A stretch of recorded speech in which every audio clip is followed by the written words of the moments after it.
Welcome, everybody, to Alabama Policy Insights. This is a podcast and an initiative of the Alabama Policy Institute, and today we have the pleasure of welcoming the Secretary of State of the state of Alabama, Wes Allen. Hey, how are you? I'm doing well. Thank you so much for Well, being here. thanks for having me. I really appreciate it. Quite an honor. Yeah, absolutely. And the goal of this podcast is really to provide insights on the people involved in Alabama politics and leading us, and then also the thoughts behind why they do what they do, and why you're in public service. So if you don't Yep. mind, just start by telling us kind of who you are and Okay. how you got here. Oh, wow. Okay. Let's give you a brief background. Born and reared in Tuscaloosa County in Cottondale. If any of your viewers or listeners know where that is, that's in a rural part of Tuscaloosa County. And son of Gerald and Sheila Allen. And of course, a lot of people know my dad is State Senator Gerald Allen, represents Right. District 21. But grew up there, graduated high school in '93, went to University of Alabama, was a walk-on football player. Coach Stallings under Coach Mike Dubose, and Dabo Swinney was a position coach of mine as a wide out. Met my wife there, college sweetheart, Kay Davis, out of Brent, Alabama. She was the head Crimsonette for the $1 Million Band. Oh, I didn't know that. Yeah, and so I definitely outkicked my coverage there with her, and she's a sweetheart. And we've been married 25 years this year, so going on 26. We've got 2 children, Davis and Deanna. Davis is 22, Dee's 20. We got to Troy. The way I got to Troy was on a graduate scholarship to work at Troy University Athletics. And of course, Troy is our home. That's where we've been. That's where we put our roots down, and Yeah. got a great church at First Baptist Church there in Troy, and just love that little community, and it's been great, and love those people, and was able to get appointed as probate judge by Governor Bob Riley That's right. in 2009 to fulfill the unexpired term of Judge Bill Stone. And as you know, probate judge terms are 6 years. So he had 3 years remaining on his term, and then, of course, I fulfilled that and ran unopposed in 2012 for my own full term as probate judge, Right. and served out that full 6-year term. Ran for the House in 2018 when Representative Alan Booth retired, Right. and came through a primary, came through a general election, and won that seat to represent District 89, Pike and Dale counties, and served 1 term in the Alabama House of Representatives, and then decided that I wanted to run for Secretary of State, take that local experience to the Secretary's office, and serve there, and we made our way through the primary field, and defeated a couple of opponents in the general election, and just so blessed and honored to be where I am as Secretary of State. That's awesome. Yep, so that's the kind of the quick, Yeah, that's the path. yep. That's fantastic. So, if you don't mind, most of our viewers would probably already know, but there's always confusion between the federal and the state. And the federal Secretary of State is completely different. Way The different. completely different role than the state Secretary of State. If you would walk through that a little bit and just tell us a little bit about what the Secretary of State's office does. Sure. Well, it's really, and one of the reasons I was intrigued and wanted to run for Secretary of State was because there were so many parallels between being a probate judge and the Secretary Absolutely. of State, because it's ministerial. For instance, I'm the personal or the notary for the governor. I mean, so anytime Governor Abbey signs some official document, I have to attest it. So Right. not many people may know that. But it's also administrative. So many administrative duties that we have in that office, recording, land record, all kind of things that the probate judge does as well. Right. And then, of course, the big one is chief elections official for the state. And as you know, and your listeners know, the 68 probate judges throughout the state, and you're like, 68? I thought we had 67 counties. Well, Right. there's 2 in Jefferson County.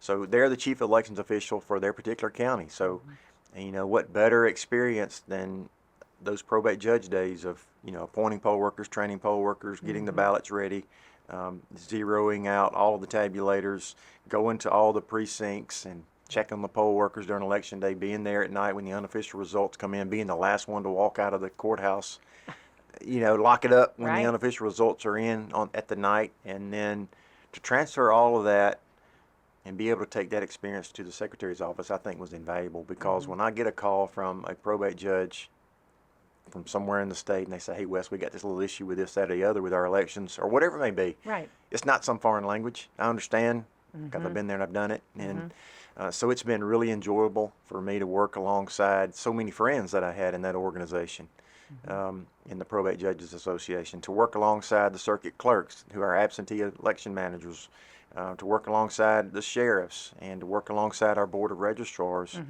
And I'll just say this, if it were not for those local elected officials, those ones I just mentioned, we would not have elections in our state. I mean, Right. they are the ones They that do the run work. the elections. Right. And we're there to help supplement, there to help legal advice, there to help, a bunch of other things, but they do the hard work, the heavy lifting day in and day out getting ready for the elections. The board of registrars, they're the ones that actually register and remove people from our voter From the rolls. roll. We can't do that in the secretary's office. Now, we manage it. We do voter file maintenance. We push out the information to the registrars at the county level Right. to help clean our voter file. So that's important to remember. A huge part of the office is our business entities division. I think a lot of people don't know you do that at all. Yeah, I mean, it touches literally everybody. Absolutely. Because when someone, as Stephanie Smith, wanted to start a new business, you've got to come get your name designation. You got to do your formation Right. papers. It touches our office. And so having somebody that was in a probate judge's role, when you saw people coming in each and every day and they just wanted to get their issue solved and they didn't want government to get in the way, Right. and you saw small businesses struggle, so having that mindset to make sure we are responsive to the people when they call, they don't want to talk to some chat bot, they want to talk to a real person, Right. a They live want a human face. being, Right. and want to talk to somebody that has a smile on their voice, Yeah. and so we want to be responsive. If we don't answer that phone, we're going to call you right back. And because, people are wanting to get out there, start their business, be productive, provide for their families, provide jobs to, their employees. And we want to make sure we are doing our level best to remove the barriers that we can within our office. Right. Now, we are not in a legislative role, obviously, but we want to do what we can to be business friendly to small business and large businesses as well. So that's a huge part of the office, is that business entities division. It touches so many areas, really does. That's So awesome. that's kind of in a nutshell Yeah. No, that's perfect. where we're at. And very different than a federal secretary. Sure of it State. is. Yeah, we're not negotiating with all with, these with other foreign entities and and countries and other or state either actors. or either other states. But it's really important work. I do think that the vast majority of Alabamians probably focus on the election integrity portion of what you And do. it's a huge part. And it is a huge part. Talk to me in a few minutes how about that specific issue and how it might have changed over the last 4 years. The focus of it when you came in, there was some controversy about a group called ERIC. Sure. Describe that whole situation Okay. for us.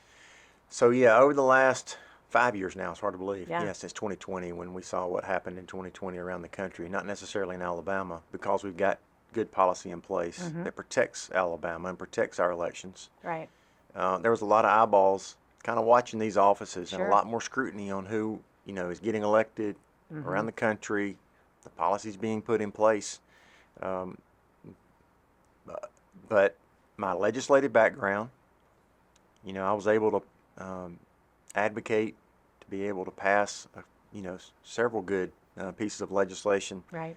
that strengthened and fortified our elections process. Number one, prohibiting, one of the bills that we passed when I was in the House was a bill prohibiting curbside voting. Curbside. Yeah, I remember that. And the bill to prohibit Zuckbucks, Mark Zuckerberg, and all that $400 million that went to that private money that went to public offices that do the administration of the elections. We didn't think that was very wise to be able to put private money into public offices. Right. So we outlawed that as well. And, elections are important. I heard that on the campaign trail loud and clear. Absolutely. And so one of the first things that I wanted to do, one of the first campaign promises that I made, was that we were going to withdraw Alabama from the Electronic Registration Information Center. It was a third-party vendor, third-party group from out of state. It was, started by a bunch of liberal, left-leaning Right. individuals, and I just didn't think that was the best fit for Alabama. And some of the information was provided was minors, those approaching 18 years of age, because what it did, it was a data mining situation, and it figured out who was eligible but unregistered. And then it required the participating states on their own tax dollars to send out mail to encourage those individuals to get registered to vote. And I don't have a problem with encouraging people to vote. Now, don't get me wrong. I want everybody to get registered if you want to be registered to vote. But we're already asking when you go get your driver's license, do you want to be registered to vote? And if they decline, why are we having to go a second time and remind them, and send them this extra piece of paper that the taxpayers are picking up and paying for? And right now we have a huge participation as far as voter registration. We're at about 94.5% of eligible 18 years of older, registered to vote. So we think that the people that want to be registered to vote have an opportunity on your smartphone, wherever it may be, to get registered to vote. So we pulled out of ERIC. I think there were a lot of people surprised that, hey, we've got some elected official that really does what he says he's going to do. Absolutely. I think that surprised some people. But we did it. I think you did it like in the first week. It was the first day. I sent the letter. I signed the letter when I stepped off the stage taking the oath. Yeah. And then we set a course. Said we're going to come up with an Alabama-based solution that fits our needs in Alabama. We know where the servers are because if you remember, your listeners or viewers remember, when I was in D.C. for the National Secretaries meeting, I dropped by their listed home office on their website, and there was nobody home. Nobody knew who they were at that address. Wow. So we made the right decision, and then with the team we've got around us in that office, we set a course that I believe is one of the most robust voter file maintenance programs in the country. We were very proud to move from number 6 to number 2 in Heritage Foundation's election scorecards. We're very proud of that since we took office, and we call it AVID, the Alabama Voter Integrity Database. So we're utilizing all the tools we can get our hands on. One of the most important parts of that is one with ALEA. When someone moves out of state and has an Alabama driver's license, they move and get a driver's license in whatever state it may be. That state alerts Alabama. Alabama cancels that Alabama credential. And so we get that information. We send it to that person to say, hey, we've got some information that you possibly moved. It's a pretty good indication when you get a driver's license in another state that you've moved. So we put them on the path to removal. And then also our bilateral agreements with our sister states, Tennessee, Georgia, Florida, Mississippi, Arkansas, Louisiana, Kentucky. We're working on other states as well to exchange data, per state. And that's been very good. We've been able to really find some folks that are double registered in Tennessee, also registered in Alabama, registered in Mississippi, also registered in Alabama, registered in Georgia, registered.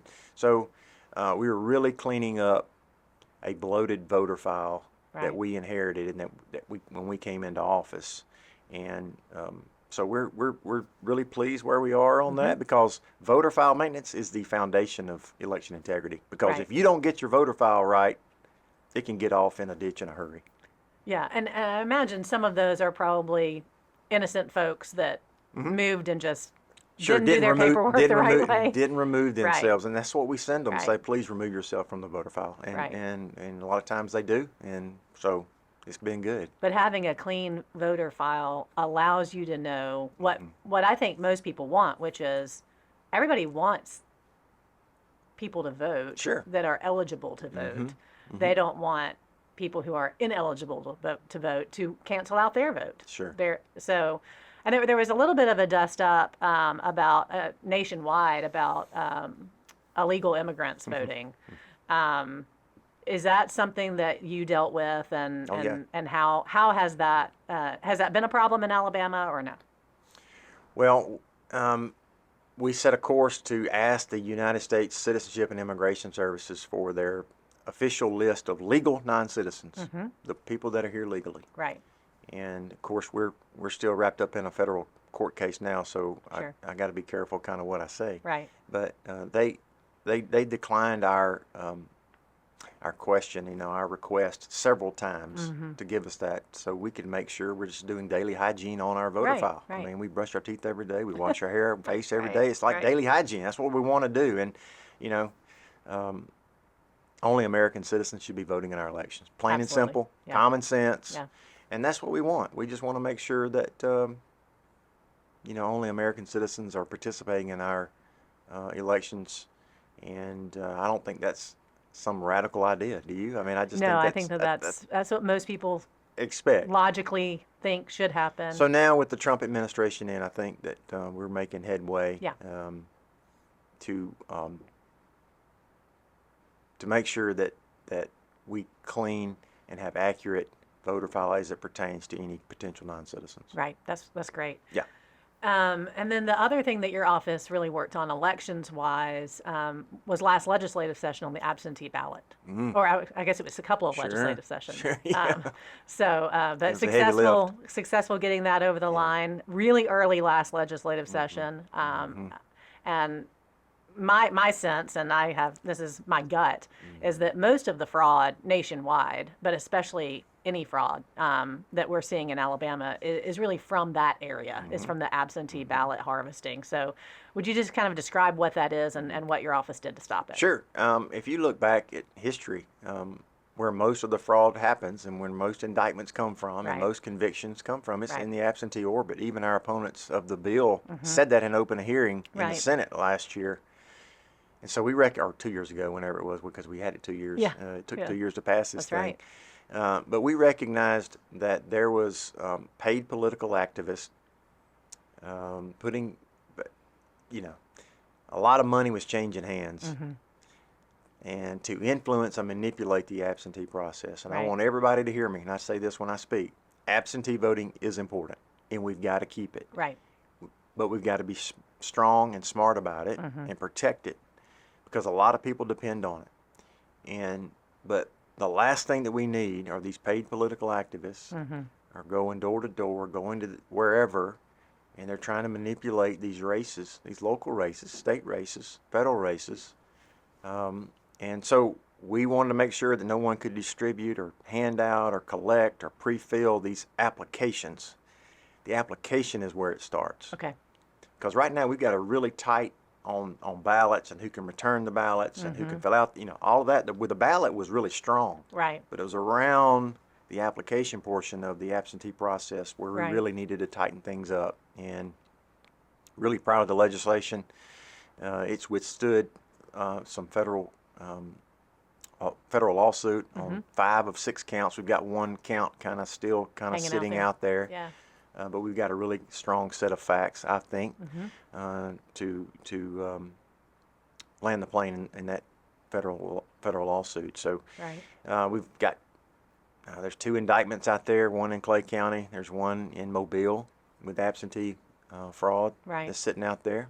So I know the judicial system is working through that as we speak.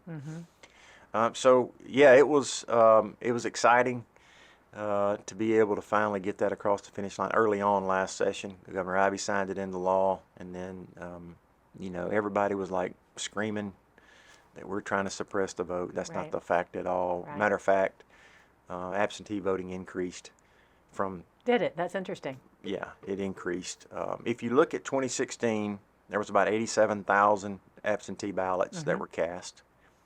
We know what happened in 2020 under state of emergency in the pandemic and all. Sure. A lot of people voted absentee. I mean, you could expect that. Right. I mean, and it was about 300,000 absentee ballots cast in 2020. Okay. But as you come back down to earth in 2024 presidential election, and you compare 2016 to 2024, just take out 2020 because that's Right. that's It was an kind of like anomaly. it's not Yeah. apples to apples. Sure. We had 126,000 and some change absentee ballots cast. Interesting. So, to those folks that want to charge us and me and whoever else that we're trying to keep people from voting, that's just not the case at all. And so we're very proud of that piece of legislation. How do you feel like Alabama compares? I know you spend a lot of time talking to other secretaries of state and kind of, comparing how we do things versus how they do things. How do you feel like our election system compares to other states? Well, I think we have the best. I think we got the best. I mean, number one, we got election day, not election month. Yes. Number two, we've got paper ballots. We passed a piece of legislation that took it out of administrative code, put it in state code. It's a Right. state law that requires paper ballots for every election. Right. municipal, state and local, federal, wherever, we're going to have the receipts. So if some contest comes up, somebody questions anything, You can check it. we can always go back and check it. Right. So paper ballots, and then number 2 is our tabulators cannot be connected to the internet. Right. So the tabulators, the DS200s from ES&S, what you're using on election day, passed a piece of legislation, took it out of administrative code, put it in state code, said these cannot have a modem, they can't have any way to connect to some Bluetooth, whatever, Right. whatever, to try to manipulate any kind of vote totals. So I don't think the vendor that we use in the state is going to risk any kind of civil or criminal liability to sneak some contraption in to Right. our tabulators. They're just not. I'm the first Secretary of State that traveled to Omaha to lay my eyes on how they On did that vendor. things in their vendor, meet with their CFO, CEO, and all the ones that run that business out there. So that was a big deal. And if I would just want to assure people, if I knew of any kind of something going on, Right. and you know me well enough, Stephanie, Yeah. I'd be the first one on top of the Capitol Dome Right. saying, all right, here we go, we got an issue. But Right. I feel confident in our probate judges and all those local officials as I named earlier, Sure. and the systems we have in place. Photo identification that was passed in 2011. I mean, we're at we give IDs away for free. We'll come to your house. Right. I mean, we'll do whatever we got to Right. do to get you an identification. And if I'm right, if I remember right, I have a lot of numbers in my head. I want to say there were only like 300 and something last year that we provided free of charge. Right. So if that tells you anything out of Of the the need. Right. the 3.7 million voters, registered voters we have. So we've got a good system in place in Alabama. Yeah. And I think it's something to be proud of. It is. So- Absolutely. I mean, when you got other states taking weeks Yeah. to count votes. Oh, we also prohibited ranked choice voting Yes. to make sure that chaotic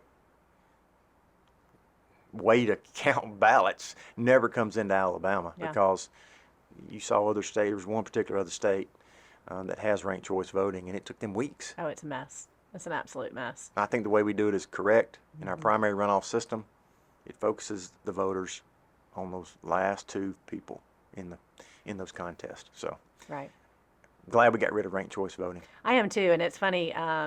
We're part of the State Policy Network and then the Family Policy Council network of affiliates, and Yeah. so we compare notes a lot, like you do with the other secretaries Sure. of state. And when those pieces of legislation were coming through, I actually got a message on our group text that was like, "Well, Alabama is just going to preemptively say we're never going to do this." Right, and we did. And so that we can make sure that it never comes across your desk. So Right. and that was one of those things. They were like, "Good job, Alabama." So that was Ranked nice choice to see. voting, if it tells you anything, the American Communist Party endorses ranked choice. What does that say? Right, right. You know, Sometimes you can tell people from their friends, and sometimes you can tell people from their enemies. Right. And so, that's interesting. I didn't know that. That's interesting. yeah. So, thinking back to your time as a member of the legislature, you were there for one term, but you got a lot of things done. And then also, when you were probate judge, that was during the era of the question on marriage. Oh, yeah. And so 10 years ago. 10 years This ago. year. That's right. We're getting old, Wes. Man, it goes quick. So, if you wouldn't mind, just kind of revisit that time period, what your thought process was, and how you handled it. So I was sitting in the parking lot at Papa John's Pizza, getting ready to pick up a pizza to go home to our kids Yeah. at the time, and of course they were little, 10 Yeah, years ago. 10 years ago. So Davis was 12, Dee was 10.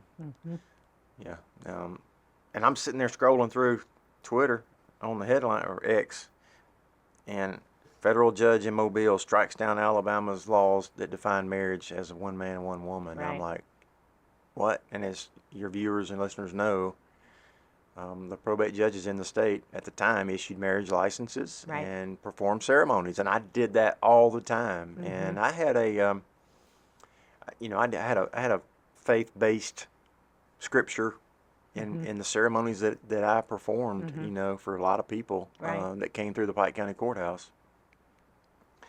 So when I saw that headline, I knew that it was something big was coming. Yeah. And so I made the decision and went home, talked to Kay. We prayed about it, sat around the kitchen table, and I said, Kay, I can't sign those marriage licenses. I Right. can't put my name on it. You know, the way I was viewing it as I was endorsing it, because when you sign it, just like when you sign a check, Right. you're endorsing it. Right.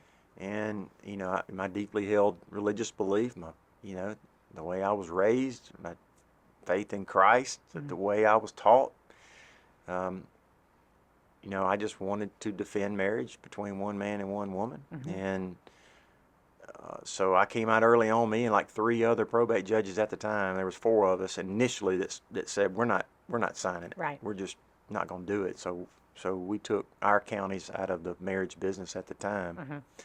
And so yeah, and it was intense. Yeah, to one of say the those least. clarifying moments.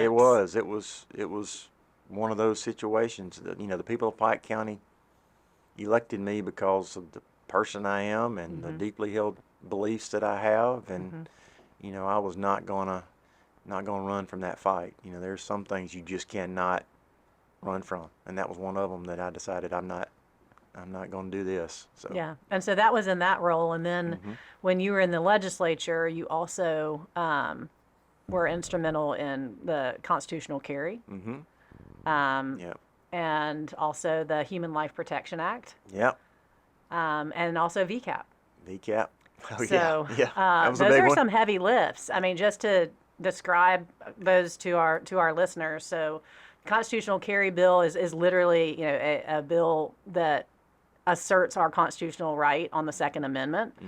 And that one took several years It did. as well. And by the way, Gerald Allen, State Senator Allen, my dad, Yeah. he led the charge on that constitutional carry for years, and just run roadblock, over and over, and yeah. just finally, you know, the dam broke, and we were able to get that thing passed. So Yeah, and appreciate that- his leadership on that. Yeah, no, Yeah. absolutely. And then on the Human Life Protection Act, for those of you who don't know, that's our abortion law. Sure. Strongest in the country. Yeah, strongest in the country, and you helped lead on that. I wasn't as involved during that era.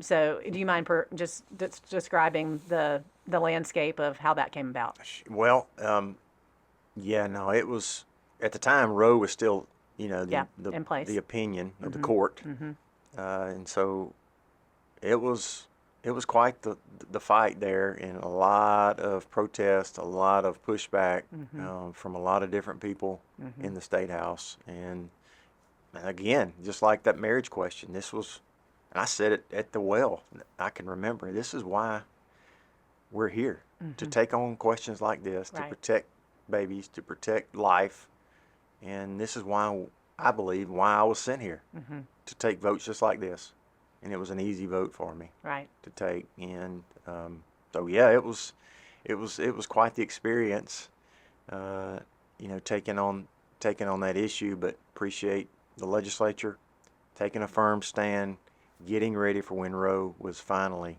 Right. overturned in the courts, and so as soon as that happened, our law went into effect. Right. That's Yeah. right. And like you said, one of the strongest, if not the strongest, law in the nation on that Sure. issue.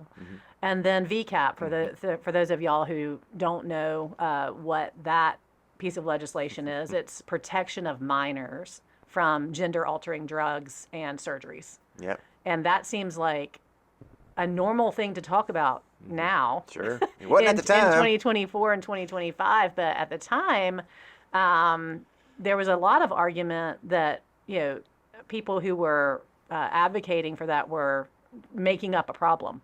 Like, that was not a problem. Why are you trying to, you know, protect kids from something that's not happening? That kind of thing. And I think that, correct me if I'm wrong, I'm pretty sure that the state of Alabama was the second state to pass that piece of legislation. I think it was Arkansas who ended up beating us out just by like weeks Yep. to be first. But that was also a very hard issue to tackle. Especially at that, it seems like a normal thing to do now, and everybody's gotten on the bandwagon. But you helped lead that. And no, it was those early days in 2020, right before the pandemic kind of shut things down. Right. We got introduced, and I can remember being in those hearing rooms in 206 and packed. I mean, my colleagues, my fellow freshmen, House members were in there watching, opponents in there, proponents in there watching us, lead the fight on that. But it was, again, an important question of who we are as a culture. Right. Are we going to protect kids from puberty-blocking drugs, from cross-sex hormone drugs, from the potential surgeries that are mutilating these kids? And it took 3 years to pass it, 3 sessions. Right. 20, 21, we got so close in 21, down to the last day, and then 2022, we ended up passing it on the very last day, April the 7th, 2022. I remember, and man, it was proud of the House and Senate and Governor signing that, Governor and A.G. Marshall and his team for defending that in court. And we're waiting on Tennessee's case before the Supreme Court now, but it's a fundamental question of who we are, protecting kids. Right. And at the time, as you said, people are like, no, what's going on? It's not happening. What are you talking about? But we wanted to be the tip of the spear. Absolutely. And very proud that we were able to do that. Yeah, and as a family policy council group, the foundation of everything that we do is from a biblical worldview. Sure. And the issues that you've chosen to tackle, both as a probate judge, then as a legislator, and then now as a statewide elected official, tend to be those same issues. Talk to me about, you've touched on it a little bit, but talk to me about kind of what drives you to be in public service. Well, I've had some good examples. My grandfather was a 4-term county commissioner in Tuscaloosa, and his last term was when I was like baby. But I can vaguely remember him serving in public office. I think I was 5 when he came out. His last term, 6, and of course, Dad. He'd been in the House since '94. Went in the Senate in 2010 when the Republican took over the majority. Right. So I've had some good examples, but I've seen, as a believer, as a Christian, a follower of Christ, if we're going to have impact, if we're going to leave a legacy and impact the kingdom, we got to get involved. We got to have our voice out there. Right. And I know there's a lot of different people out there that don't agree with our worldview, and that's okay. Sure. That's their thought process. But I want to make sure we impact the world for good. And like you said, the issues we've decided to take those stands on, that's really, really important. And it's important that Christians get involved in their local community. It's important to elect strong, conservative Christian individuals at the city council level, county commission level, mayors, because, and I make this point when I speak, they have a lot of appointing authority to boards that are unelected. If you don't think it's important for library boards, those are important now. They've been in the news. Sure. Planning and zoning. I mean, all kind of things that city councils and county commissions appoint that are really, really important, and they need strong conservatives to speak into these issues that are affecting our culture. No, that's exactly right. And it's part of what we're trying to do at API is get people more involved and more engaged. Thank y'all for what you're doing. And the believers in the state to see their role as being part of this. So much, and you would probably agree with me, so much of what we do every day is influenced by government. And so for believers to just kind of take ourselves out of that equation is ignoring just the practical matter that government enters into our lives probably 100 times a day each. Sure. I would love it if we had less government, as I'm sure, as you do too. Yeah. It would be great if it didn't impact our lives quite as much. But as long as it does, we need to have good people involved. Well, we're called to be salt and light. That's right.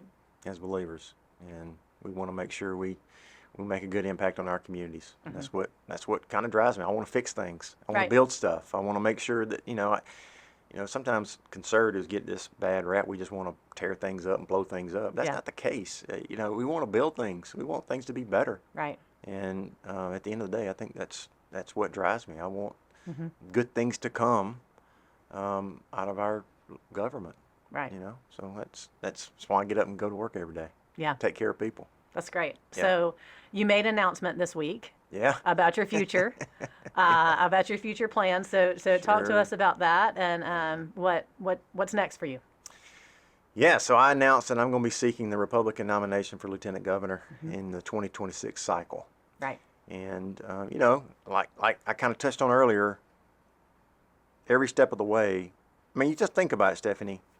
I was born and reared in Tuscaloosa, but I moved to Pike County, which is now my home. Kid that grew up on the end of a dirt road to be where I'm at now. It's really not something that I could have planned out because I didn't really think about public service Right. or being in elected office. But, you know, God's sovereign plan and will for our lives, and we just got to be open to it to, you know, pray for wisdom and discernment that we can recognize the open doors and closed doors Right. in our lives. And every step of the way, you know, he's opened doors and closed doors, and I'm just so humbled that I'm in this position as Secretary of State now, representing 5 million of the finest people in this country.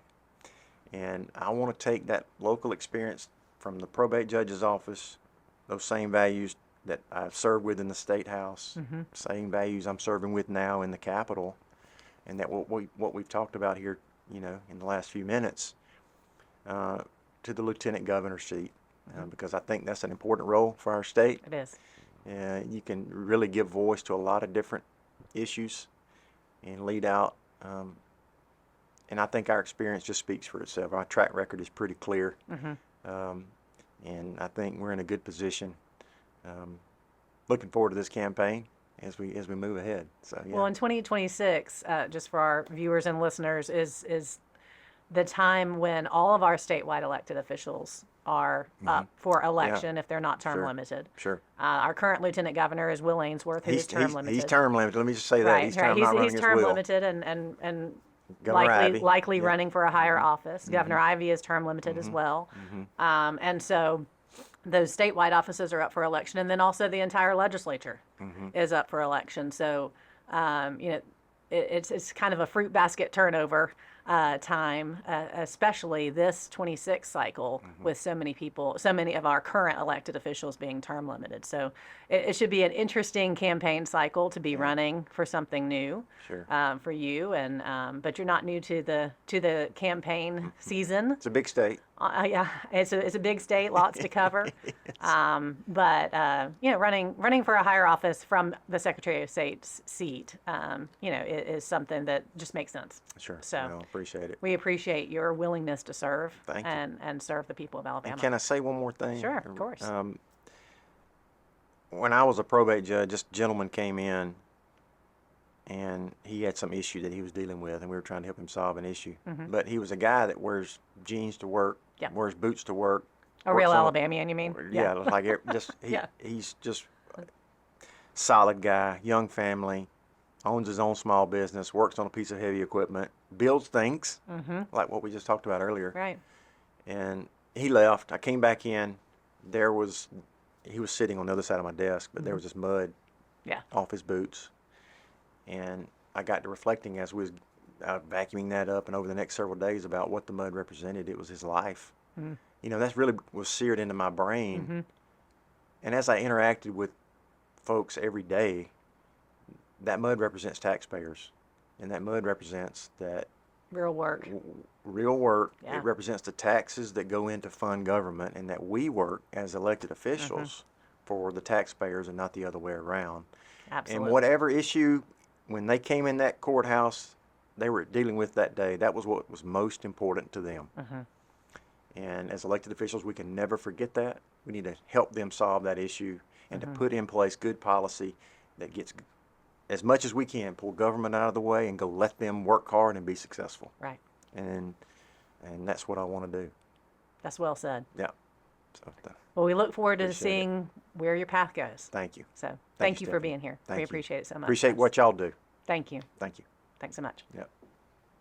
Well, that is our second episode of the Alabama Policy Insights. Thank you so much for watching, and follow us on YouTube. We're also on Spotify and on Apple. So lots of different ways to listen to this, and we appreciate you listening. Thanks so much. Bye-bye.